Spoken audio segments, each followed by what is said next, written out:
কোরআনের বুলবুলিরা গুনগুনিয়ে কোরআন পড়ে, আল্লাহর আরশ হতে রহমতের বৃষ্টি ঝরে।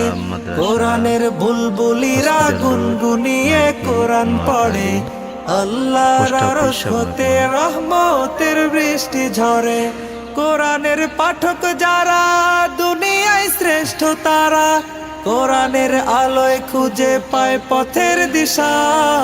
দারুল উলুম আল আকরাম মাদ্রাসা, দারুল উলুম আল আকরাম মাদ্রাসা। বিসমিল্লাহির রহমানির রহিম। সম্মানিত অভিভাবক বৃন্দ, আসসালামু আলাইকুম। দারুল উলুম আল আকরাম মাদ্রাসার পক্ষ থেকে আপনাদেরকে জানাই একরাশ প্রীতি ও শুভেচ্ছা। ভর্তি চলছে, ভর্তি চলছে, ভর্তি চলছে। আধুনিক ও যুগোপযোগী শিক্ষার এক অনন্য প্রতিষ্ঠান দারুল উলুম আল আকরাম মাদ্রাসায় আবাসিক অনাবাসিক ডে কেয়ারে